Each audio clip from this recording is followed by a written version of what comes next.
So you were in the cafeteria yesterday. Yes. Tell me what went down and what you saw.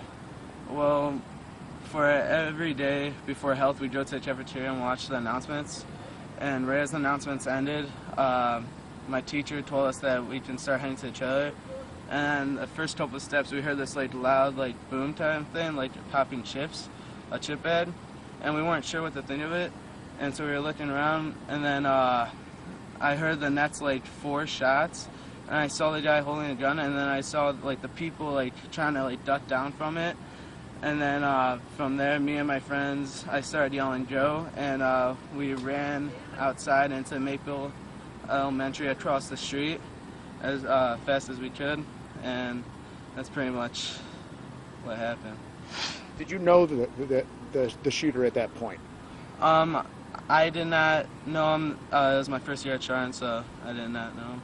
Okay. When you were there, and you said, how far away were you from when it happened? And did you see any of the people that he had shot at that point?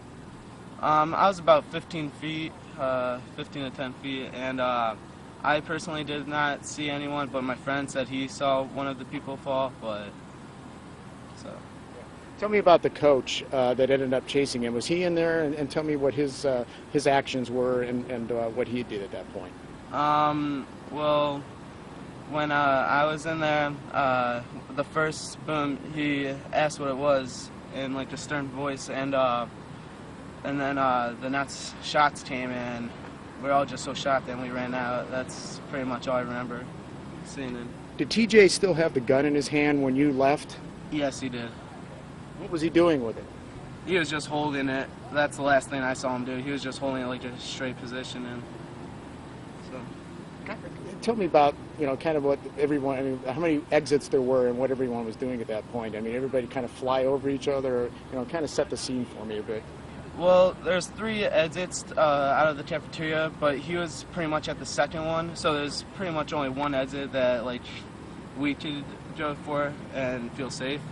I feel like everyone was kind of calm about it, but there's that sense of urgency also that we had to get out of there. Was there a sense that it wasn't real? Yes. For me, it did not sound like a real gun at first. I was still in disbelief that it was a real gun when we ran out of the school. It sounded kind of like a cap gun. I don't know. So when you got out, well, before you got out, did you see any of the people that were hurt? I did not. Okay. When you got out, did you call 911? What was the first thing you did? First thing I did was make sure I completely just forgot about the police, and I just want to let my parents know that I was safe before they found out on the news and everything that there was a shooting.